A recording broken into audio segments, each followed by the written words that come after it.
Thank you, Deacon Scale. Brethren, a few years or centuries ago, some men came on the scene calling themselves scientists. And they declared that to the world that they could prove just how old the earth is.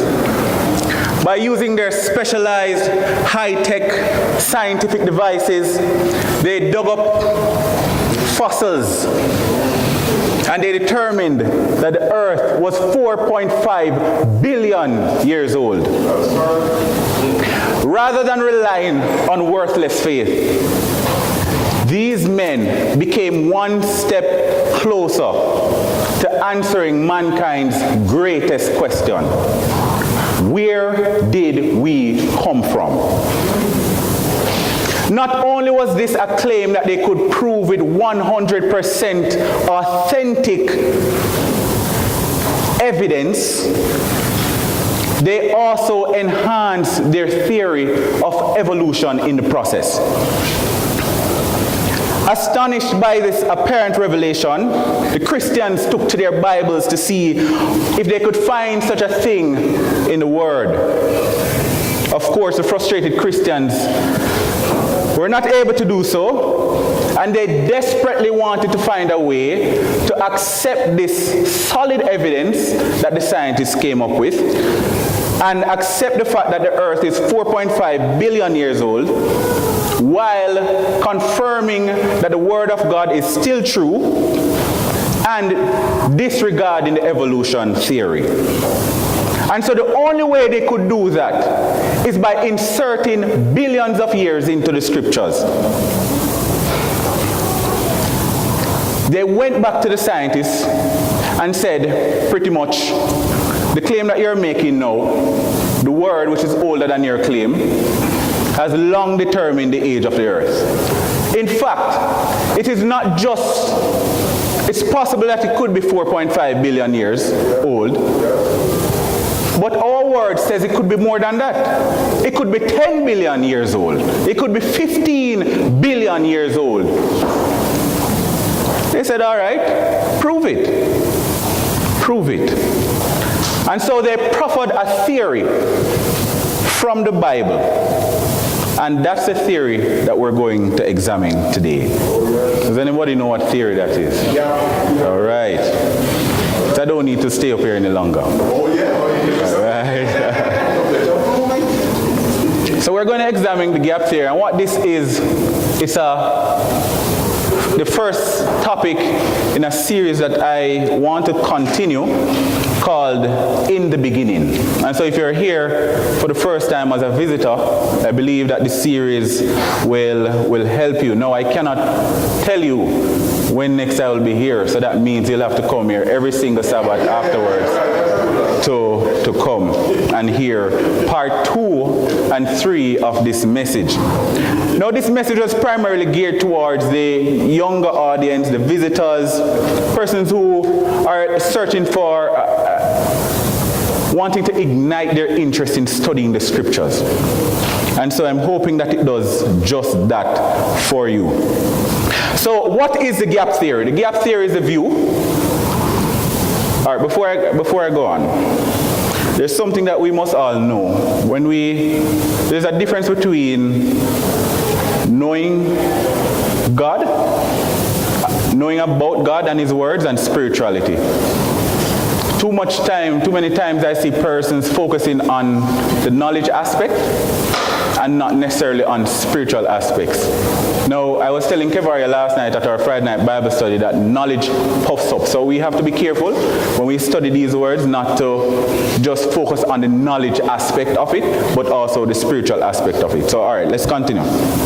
Dig in. So, the gap theory says that there was a time when the earth was created, then it was destroyed, and then it was recreated. Yanis, I see you listening. I hope you're making notes. This is going to be of some value to you in the future. So the gap theory is a view that the earth was created, it was destroyed, and then it was recreated. I was telling I went to one of my co-workers, I was talking about her, and I said, read Genesis 1, verses 1 and 2, and then I'll come back and you tell me what you got from it, right?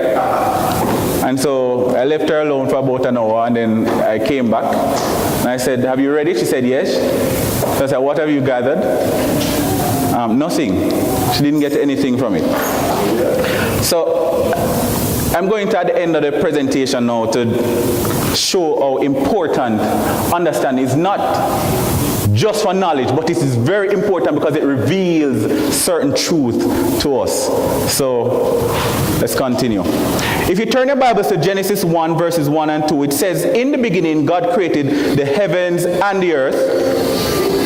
Verse 2 says the earth was formless and void, and darkness was over the surface of the deep, and the Spirit of God was moving over the surface of the waters. Now in verse 1, when we read God created the heavens and the earth, period, full stop, what we are logically expecting is that it is going to say, this is how he do it. He did it.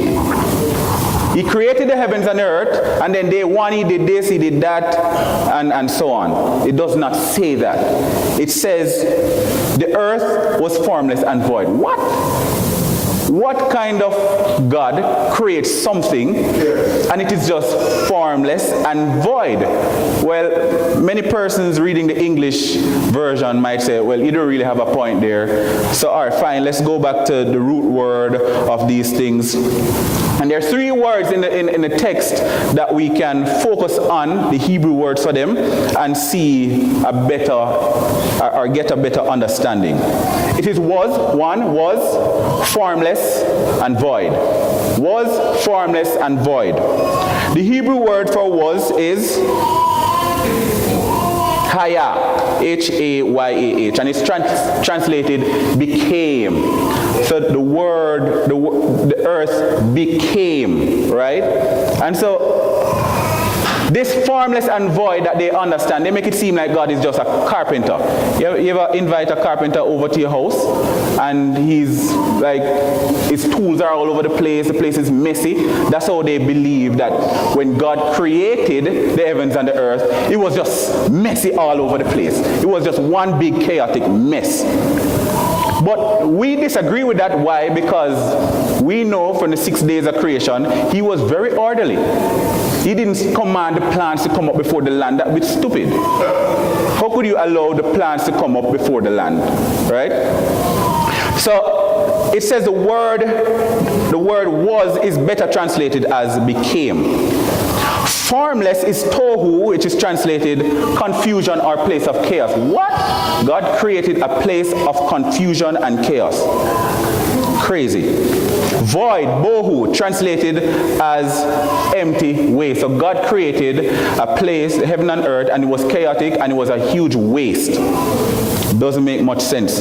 But if you turn your Bibles to Jeremiah 4, Jeremiah 4 describes Genesis 1 verses 1 and 2 in almost the same way, and he uses the same words in doing so. Jeremiah 4 verse 23, I looked on the earth and behold it was formless and void, and the heavens they had no light. I looked on the mountains and behold they were quaking, and the hills moved to and fro. I looked and behold there was no man, and all the birds of the heaven fled. Now notice he said he looked on the earth and behold it was formless and void. Tohu and bohu. Right? And what happened here, if you read the context of Jeremiah, is that judgment took place in the land of Judah. And so what we can understand then, going back to Genesis 1, is that some sort of judgment took place when God created the heavens and the earth that caused the earth to become formless and void. Follow? Yeah? I lost anybody? Okay. So we can assume then, logically, that there was some event took place that caused God to pronounce judgment on the earth. What is that event? All right, I don't want to get ahead of myself, so I want to give you further evidence to show why. And this is a good conversation starter. I mean, I just go to my office, right, and I see my coworker, and they're doing their work, and I say, hey, you know about gap theory? Have you ever heard it? And they say, no. All right, it's a view that so and so. So if you understand this, it's a good conversation starter for you to have and to learn from and grow, right? All right, so here's further evidence that prove the gap theory is real. If you turn to Genesis 1, turn back to Genesis 1, verse 28. It said, and God blessed them, speaking to Adam and Eve, blessed them and said what to them? Be fruitful and multiply and replenish the earth. Now, why would he use replenish the earth if it was the first time it's being populated?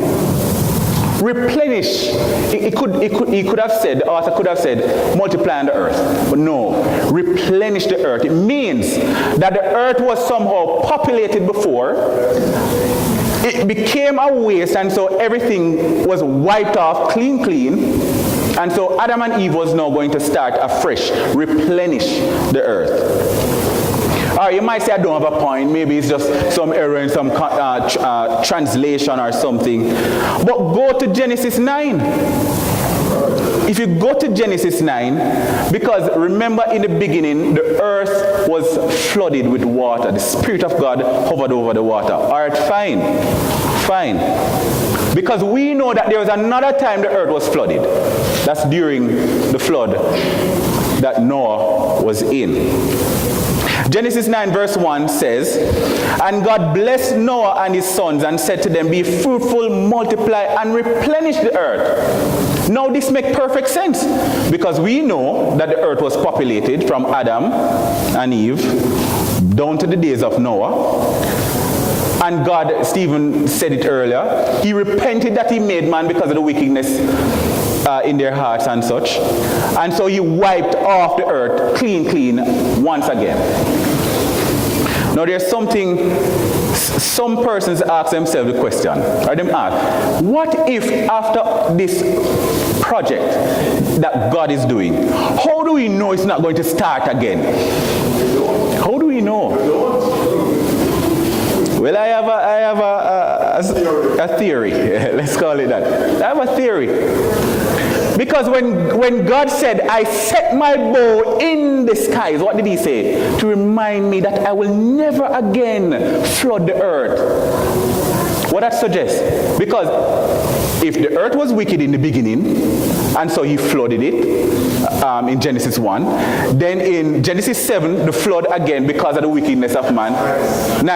7. The flood started in 7, but he told Noah in chapter 9 that he is to be fruitful, multiply, and replenish the earth. But if he flooded the earth again, and then says, I set my bow in the sky, and I will never again flood the earth, it seems to suggest that nothing will ever happen again that will cause God to want to flood the earth. Now I'm saying it as a theory, right? And it makes sense to me. You can choose to accept it or reject it by your own free will.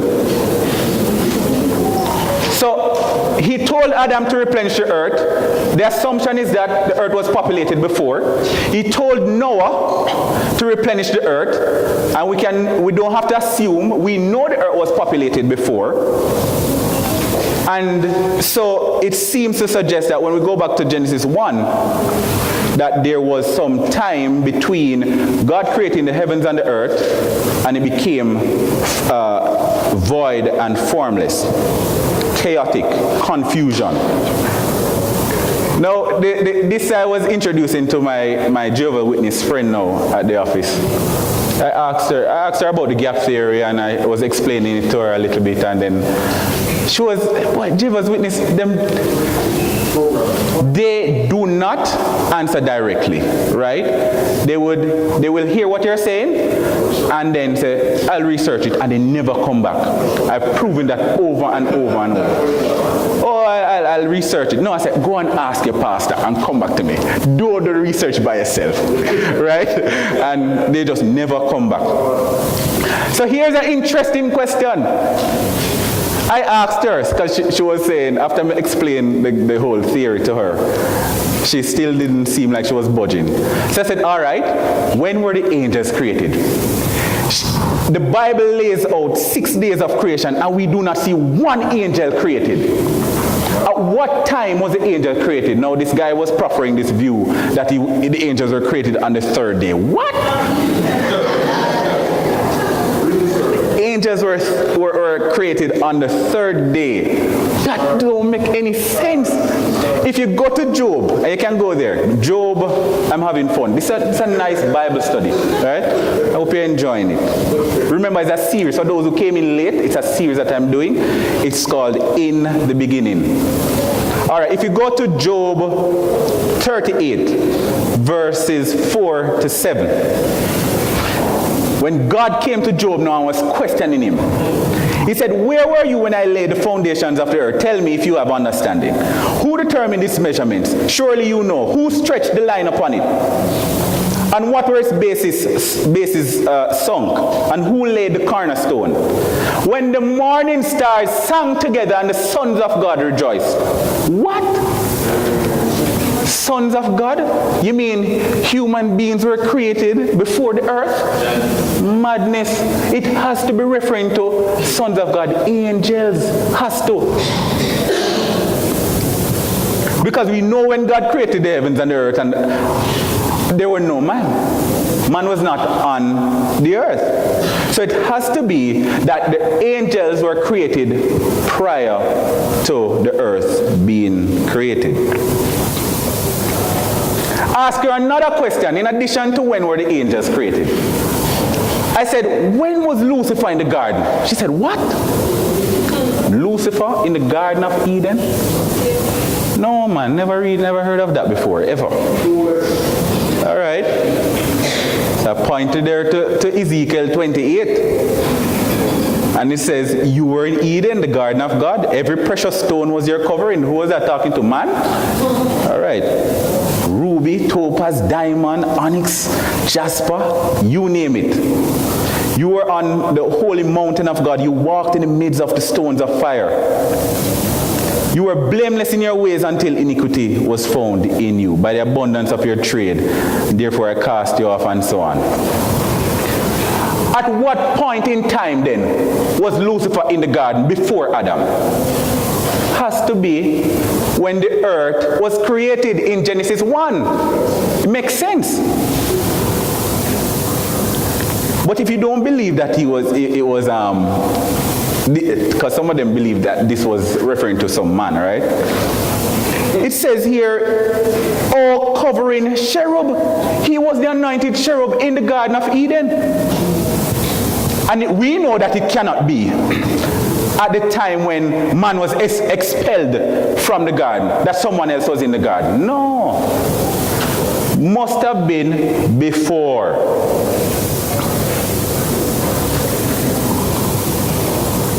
So, what took place exactly before this gap? What took place? I call it the first of the Great Rebellion. Part 1. The Great Rebellion, Part 1. And Isaiah 14 gives us a description of what rebellion took place. Referring to Lucifer again, it says in verse 14, in chapter 14, verse 12, how you have fallen from heaven, O star of the morning, son of the dawn. You have been cut down to the earth. You have weakened the nations. You said in your heart, I will ascend to the heavens. I will raise my throne above the stars of God, and I will sit on the mount of assembly. I will ascend above the heights of the clouds, and I will make myself like the Most High. Lucifer wanted power. He wanted to be higher than God. But why? When you read the description that Lucifer had knowledge beyond knowledge, every precious stone was his covering. He lacked nothing. Think about it. So I mean, he was almost the vice president to the God office. Next one. Yeah. So what really happened, and this is where it becomes a little more interesting. He was the highest kind of angel, the archangel, guardian cherub. What could have happened to Lucifer? Why he rebelled against God? Could it be that he heard that God had a plan to create man in his own image? He had a plan to create man from dust, which means he would be lower than the angels. And then one day, that man would be greater than the angels themselves. Is it possible that Lucifer would have heard such a thing? I'm going to tell you now how Lucifer misunderstood the whole concept of being great. You know, he really misunderstood it. Because Jesus cleared it up. If you want to be great, all right, say no more. So God had this plan to raise man above angels. You don't believe me? Turn your Bibles to Psalms 8, verses 4 and 6. What is man that you thought of him, and the son of man that you care for him? Yet you made him a little lower than angels, and you crowned him with glory and majesty, and you make him rule over the works of your hands. Hebrews 2 verses 6 and 8 says the same thing. And Paul in 1 Corinthians 6 verse 3 says, don't you know that you will judge angels? What? Suppose Lucifer really hear this and something goes off it true. If he heard that, can you then understand how you would have felt? He being the greatest of God's creation, and then something lower than him. But you see now, the Bible tells us that angels are ministering spirits. And so the concept Lucifer had of being great was that he was always going to be served. Like he didn't understand that he was supposed to serve. And in case some of you feel that is unfair, I want to show you from the scriptures as well that God was not asking Lucifer to do something that he would not have done, because he did it.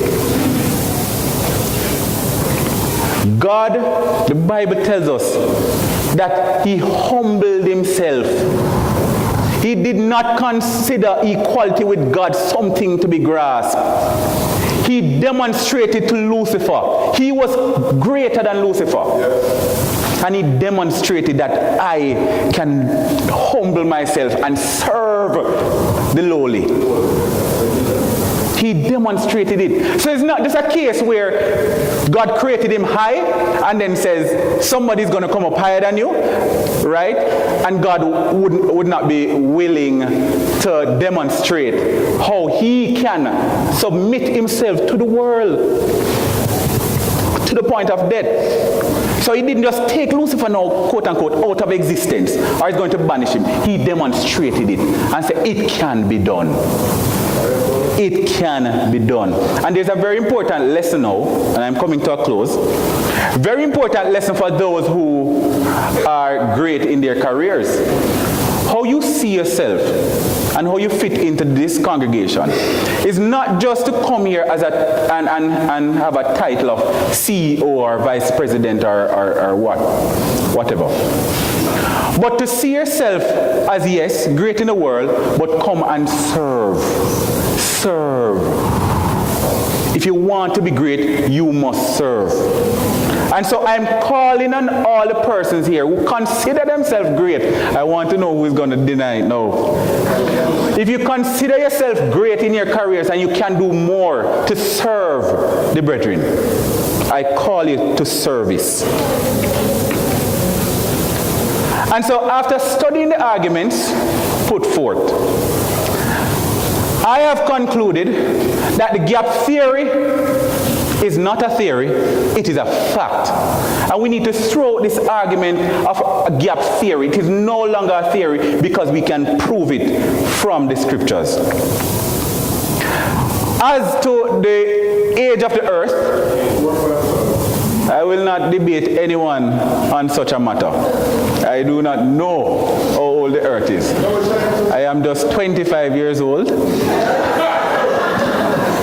And I know nothing about 4.5, much less 4.4. And so with that said, I conclude the gap theory is not a theory, and I'm hoping that the beginning of this series would inspire you to do more Bible studies, and I hope to see you at the next time that I'm presenting. I don't know when that is, but next time. God bless you.